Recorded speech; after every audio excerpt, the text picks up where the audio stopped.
A girl vanished walking home from a birthday party in 1994, leaving behind only a half-eaten piece of cake and a family shattered by her silence. For 29 years, her brother searched for a ghost. Then, one late night, a 1 in a billion chance, a fleeting image in a live stream from Mexico, threatened to unearth a truth more devastating than any monster he had ever imagined. Before I begin, thank you for watching. Let me know in the comments, where are you watching from and what time is it there? It really means a lot to know you're here with us. We're in this together. Now, let me tell you what really happened. For 15-year-old Chris Sterling, the air in their home had felt different for weeks, thick with a tension he couldn't name but felt in his bones.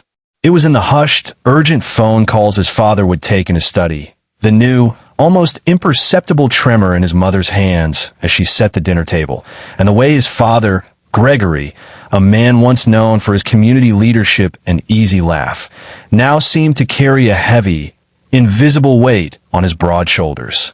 Gregory Sterling had a history of standing up.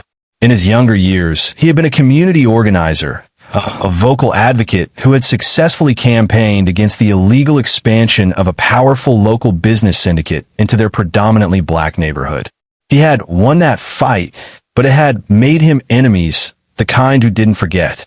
Now, years later, those old shadows seemed to be stirring again. Today, however, was supposed to be a reprieve from that unspoken anxiety. It was a day of celebration. His younger sister, 8-year-old Danielle, was at her best friend's birthday party just a few blocks away.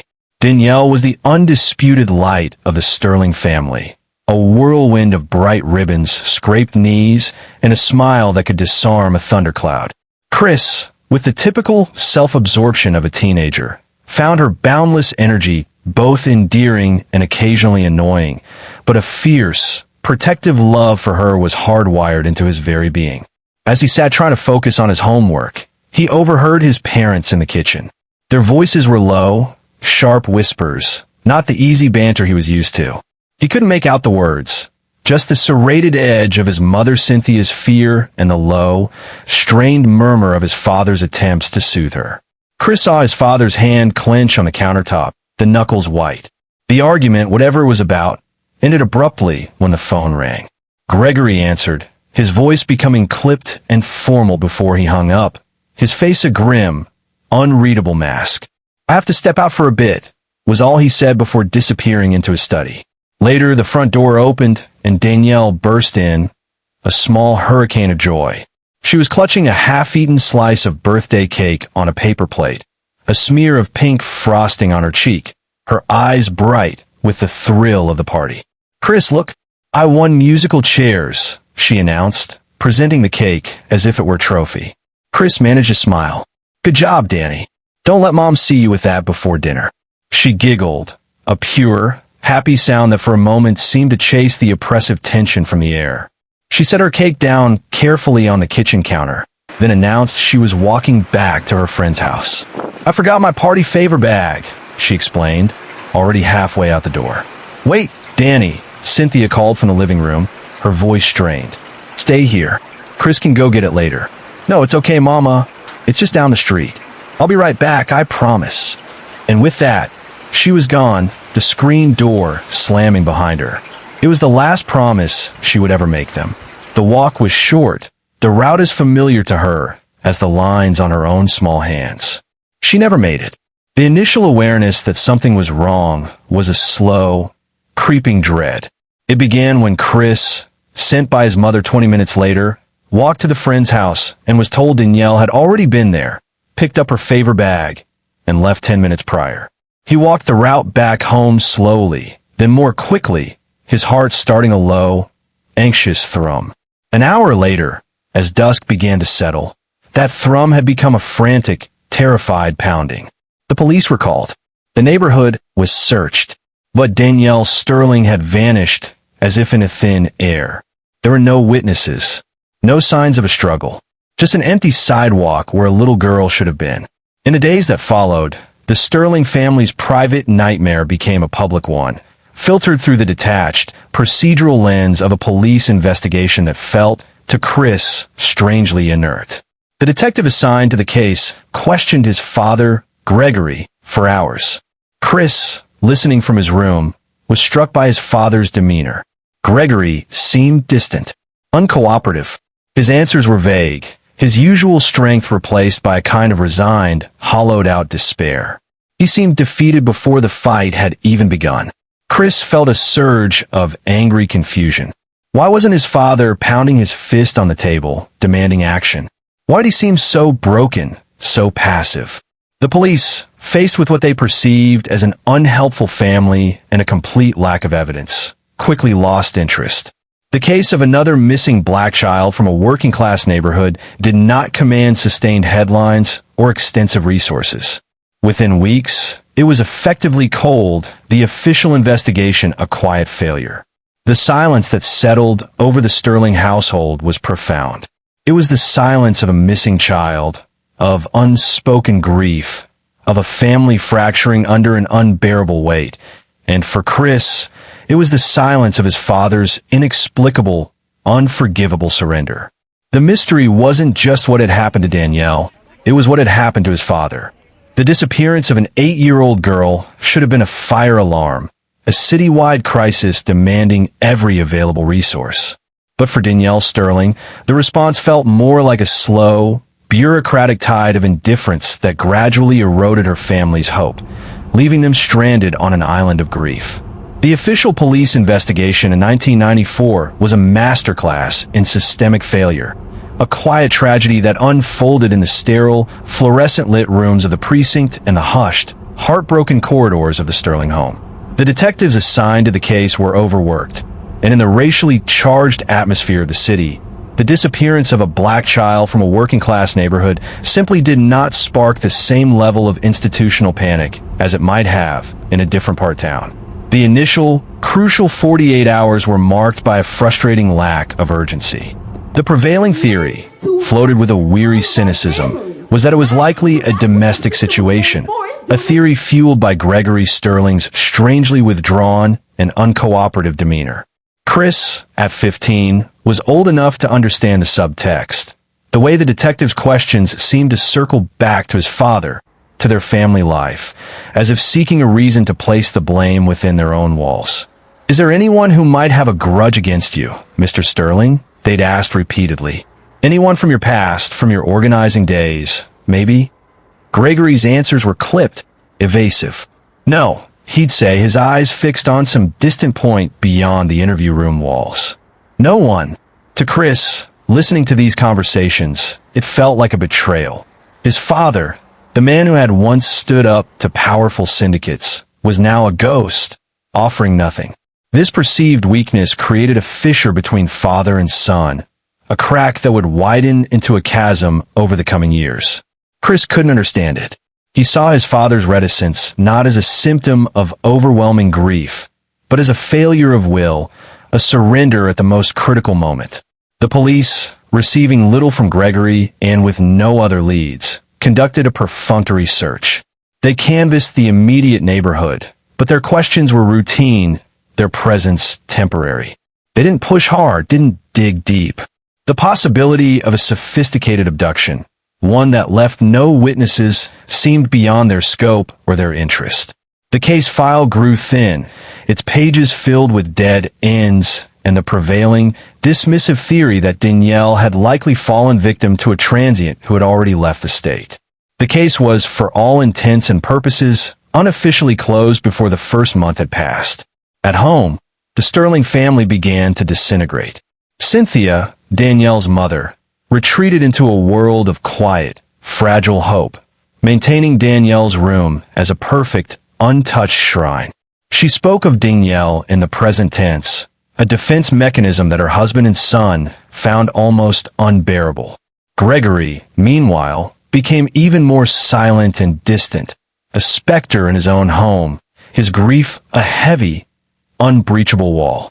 He quit his community advocacy work, resigned from local boards, and became a man who simply went to his job, came home, and sat in a study for hours, the door closed. The silence between Gregory and Chris became deafening. Chris, grappling with his own immense sorrow, was also consumed by a burning anger at his father. "Why didn't you do more?" he'd shouted once, in a rare, explosive confrontation a year after Danielle vanished. "Why did you just let them walk away from it? You didn't fight." Gregory had simply looked at his son, his eyes filled with a pain so profound it seemed ancient. "You don't understand, son," was all he'd said, his voice a hoarse whisper. "You can't." The lack of understanding became the central tragedy of their relationship. Chris saw a father who had given up. He could not see a man being crushed by a terrible, secret knowledge.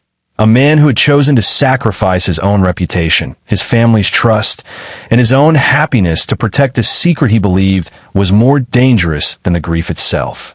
The community, initially so supportive, eventually had to move on.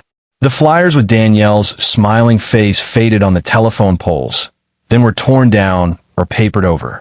The story became a local tragedy, a cautionary tale parents told their children about not talking to strangers.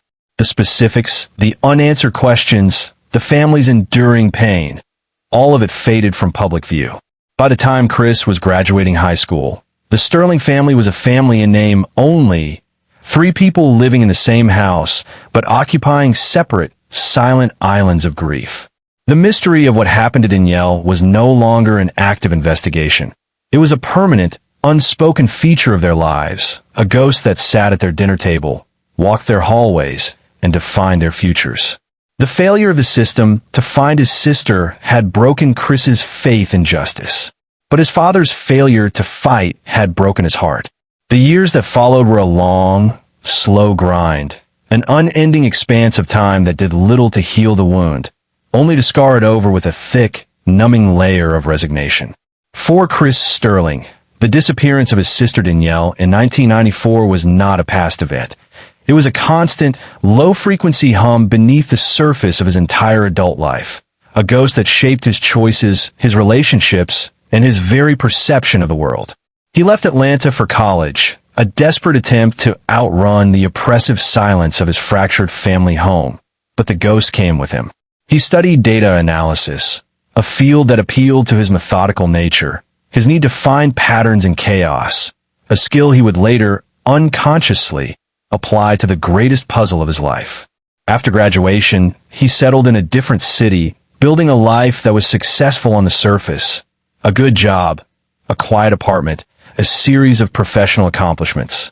But it was a life lived at arm's length, marked by a deep-seated inability to fully connect, to fully trust. The trauma of 1994 had taught him that the world was a place where things and people could be inexplicably, irrevocably taken away. His relationship with his father, Gregory, remained a landscape of frozen, unspoken resentment.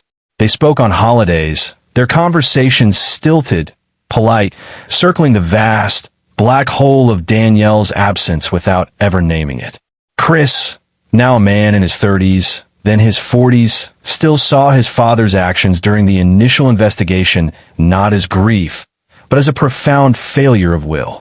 He could never forgive him for what he perceived as giving up on Danielle.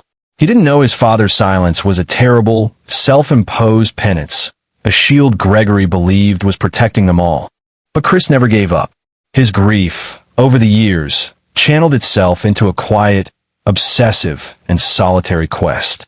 The internet, which had blossomed from a novelty into the world's largest archive, became his hunting ground.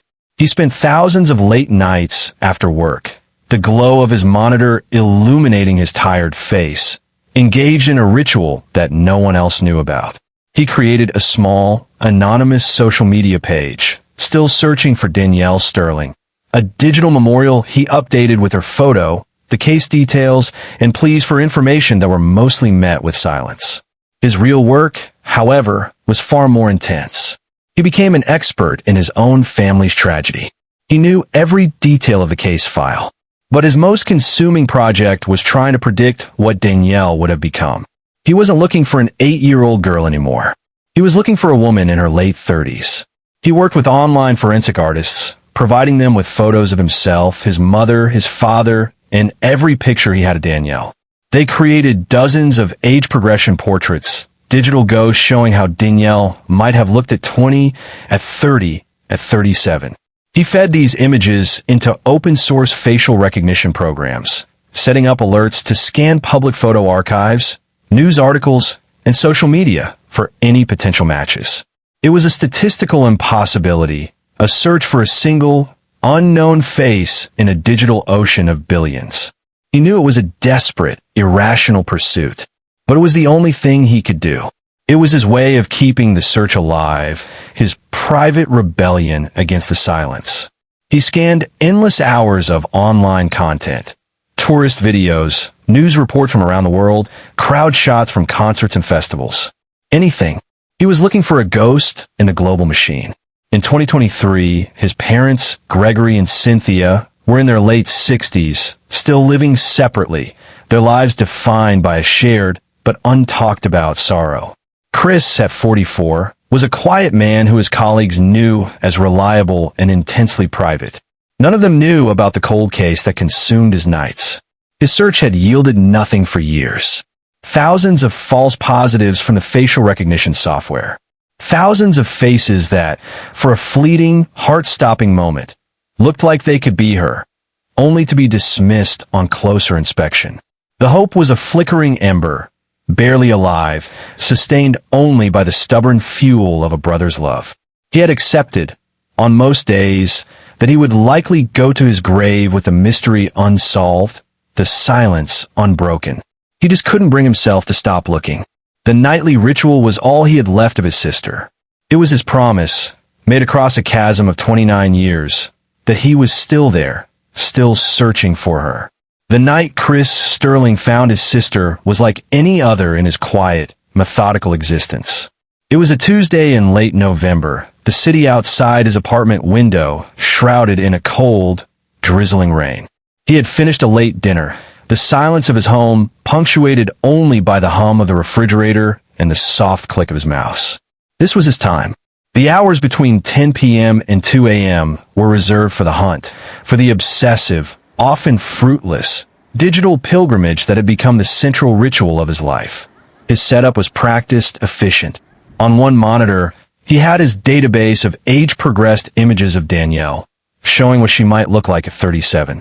On another, a series of windows were open, running automated scripts that scanned newly uploaded public videos for potential facial matches. And on his main screen, he was doing what he always did, manually scrolling through the chaotic, vibrant world of live streaming platforms. He wasn't looking for anything specific, just casting a wide net, his eyes trained by years of practice to scan crowds, to pick out faces, to search for a ghost. Tonight, he found himself watching a popular travel vlogger, a high-energy American who went by the name Wanderlust Wes. Wes was live streaming his walk through a bustling night market in Oaxaca, Mexico. The scene was a riot of color and sound, vendors calling out, music playing from a nearby stall, the sizzle of food cooking on open grills. Wes was sampling local delicacies, his camera panning erratically across the throng of people, a sea of unfamiliar faces. Chris watched, his gaze methodical, detached. He had scanned thousands of hours of such footage over the years. His mind was on autopilot, his eyes picking out and dismissing faces in fractions of a second. It was a practiced, almost subconscious process. Wes turned his camera to show his viewers a vendor selling intricately carved wooden animals. The camera panned past a food stall, lingered on a group of laughing tourists, then swept back across the crowded walkway. And then it happened. For no more than 2 seconds, a woman's face came into view in the background, partially obscured by a man walking past. She was standing near a stall selling colorful woven textiles, her expression thoughtful, almost melancholy, as she examined a piece of fabric.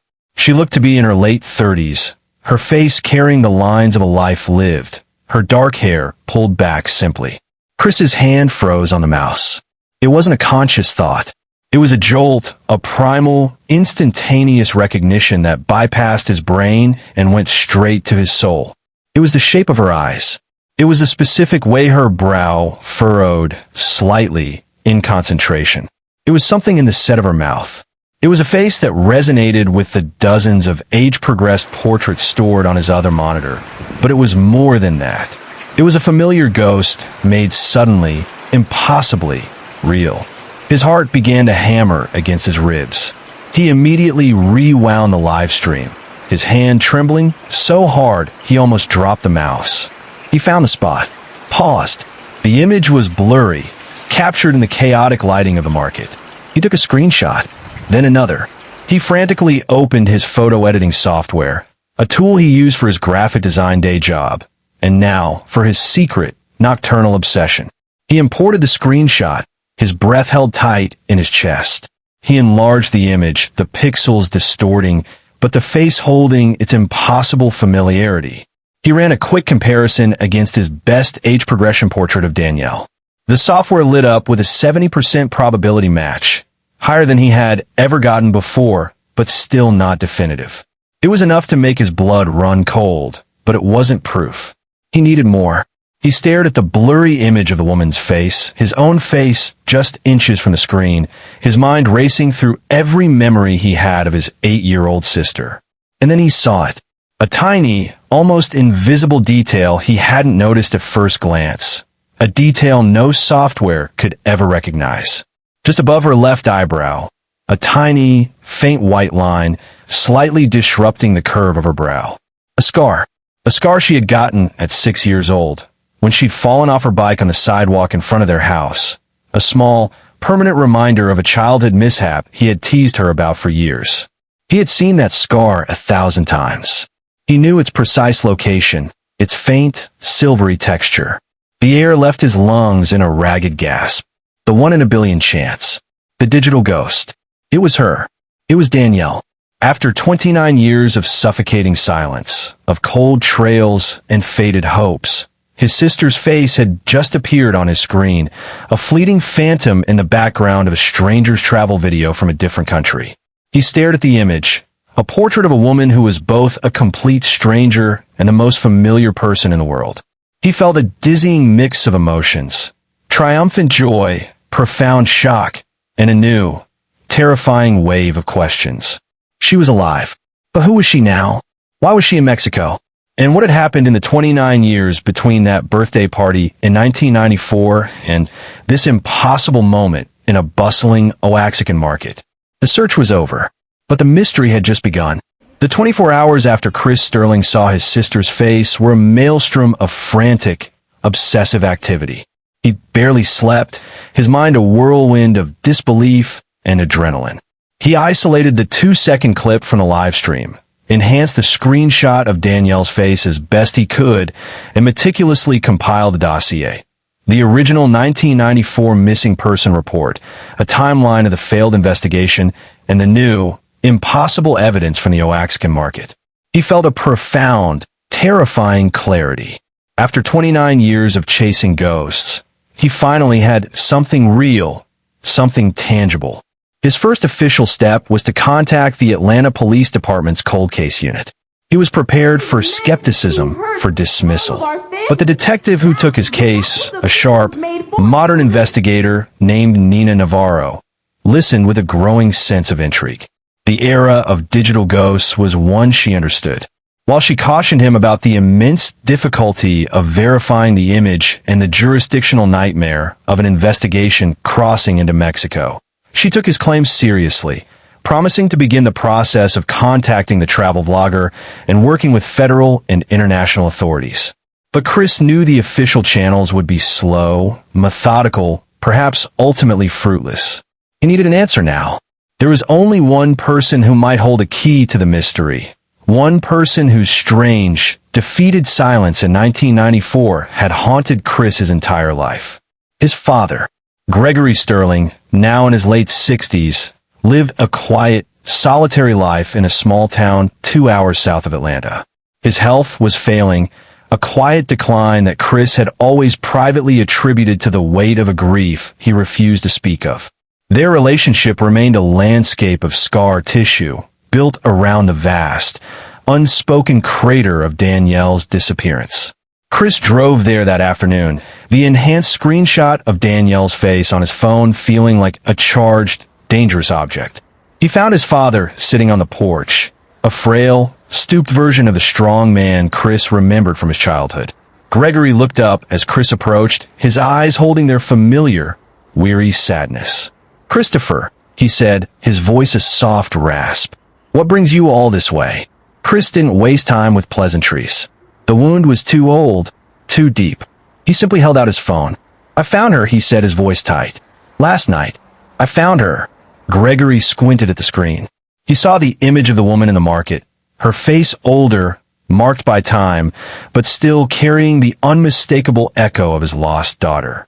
His composure, a carefully constructed fortress built over nearly 3 decades, began to crumble. His hands trembled.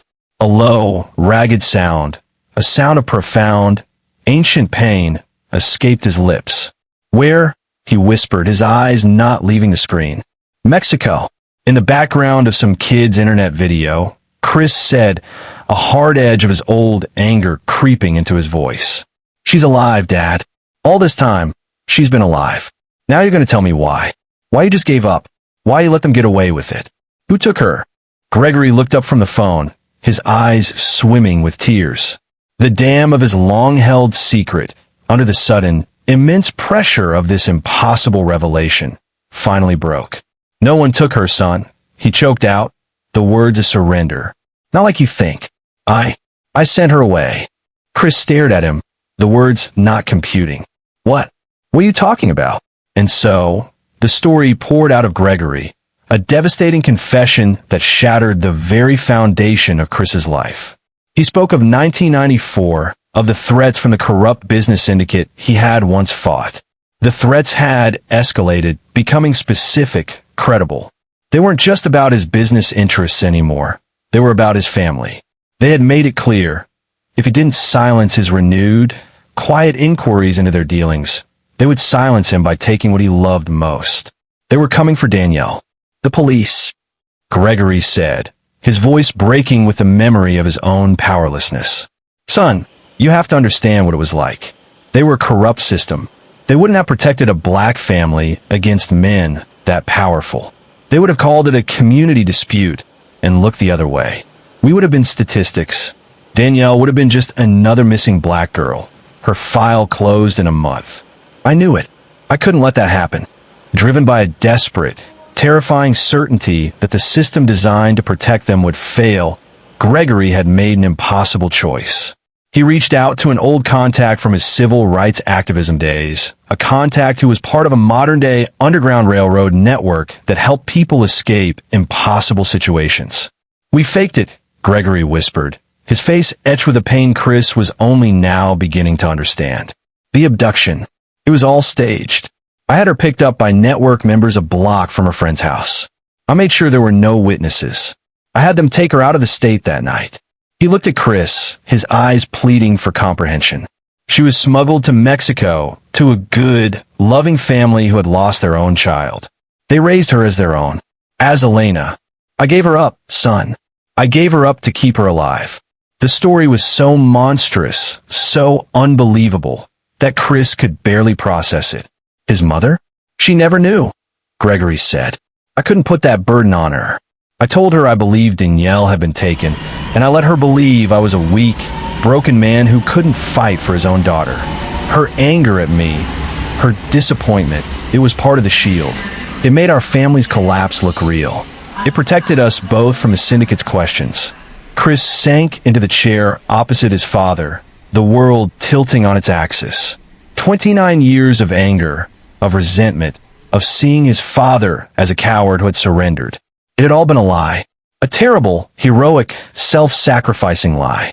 The villain he had spent his life hating was, in fact, a father who had made a brutal, unimaginable choice, destroying his own family to save his daughter's life from a racist, corrupt system he knew he could not defeat. The mystery of Danielle's disappearance was solved. But the truth was a far more complex and devastating story than Chris could ever have imagined. The crazy crime wasn't a stranger's monstrous act. It was his own father's radical, desperate act of protection. The silence wasn't a sign of weakness. It was a shield forged from a father's broken heart. The weight of his father's confession settled upon Chris Sterling like a physical thing, rearranging the very architecture of his life. The anger he had nurtured for 29 years, the central pillar of his existence, had crumbled, leaving behind a vast, aching void filled with a profound, complicated sorrow. His father was not the coward he had imagined, but a man who had performed a brutal act of self-amputation, cutting off a limb of his own family to save the whole from a poison he knew the system would never cure.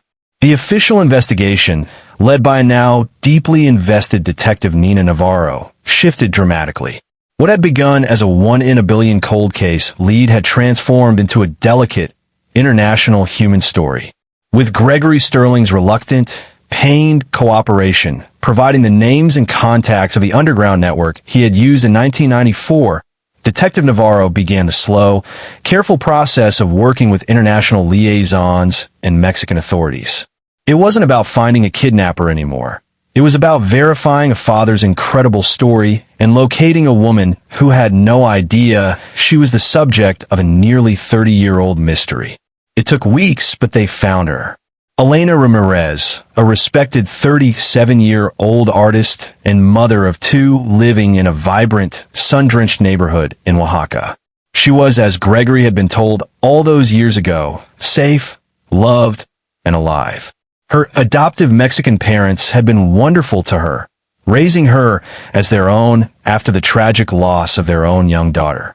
They were the only family she had ever known. The reunion was a fragile, heartbreaking affair, navigated with the help of therapists and diplomats. Chris flew to Oaxaca, his heart a turbulent mix of elation and terror. He met his sister in a quiet, neutral room at the local consulate. The woman who walked in was the woman from the Livestream, but in person, the resemblance to his own mother, Cynthia, was so powerful it took his breath away. She had his father's eyes, and above her left, I was the faint, silvery trace of a scar from a childhood fall. She knew him only as Christopher, a man from America who claimed an impossible connection to her past. He showed her the photos. Pictures of a gap-toothed, 8-year-old girl named Danielle. Pictures of a smiling black family in Atlanta in the early 1990s. He told her the story his father had finally confessed, a story of threats, of a corrupt system, of a desperate, radical choice made out of love and fear. For Danielle, now Elena, the revelation was a seismic shock that fractured the very foundation of her identity. Her loving parents, her entire life story, was built upon a lie forged from a protective, albeit devastating, love. The process was not one of instant, joyful recognition, but of confusion, grief for a life and family she never knew she'd lost, and a slow, difficult journey of understanding. The Sterling family, or what remained of it, tried to piece itself back together across borders and decades of silence. Gregory and Cynthia, now elderly, were finally able to share the truth. For Cynthia, learning that her husband's weakness had been an act of profound, agonizing protection was a difficult, but ultimately healing, revelation. The chasm between her and Gregory, while still vast, was now bridged by a shared understanding of the impossible choice he had made. There were no criminals to catch in the traditional sense. The members of the corrupt syndicate for 1994 were likely old, powerful, or dead, their crimes against the Sterlings legally unprovable. The true villain of the story was a racist, corrupt system that had made a father believe that faking his own daughter's abduction was a safer option than trusting the law to protect her. The resolution was not a courtroom verdict, but a quiet, ongoing, and deeply human negotiation of a new reality. Chris got his sister back, but not the little girl he remembered. He had found a stranger with his sister's eyes, a woman with her own life, her own family, her own memories. Danielle/Elena had gained a past she never knew existed, but at the cost of the simple truth of her own life. The story ends not with a celebration, but with a quiet, poignant scene. Months later, Chris is visiting Oaxaca. He sits with Danielle and her children in their sunlit courtyard, watching them play.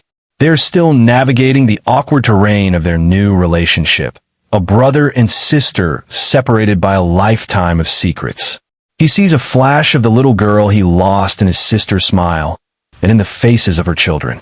Justice, he realizes, had taken a strange and tragic form. It wasn't about finding a kidnapper. It was about understanding a father's impossible choice and trying to rebuild a family from the fragments left behind by a battle fought in the shadows. Danielle was alive, and that was the victory. But the family, as they once were, had vanished forever on that day, in 1994, a tragic, permanent casualty of a struggle that had forced a father to become his own child's ghost.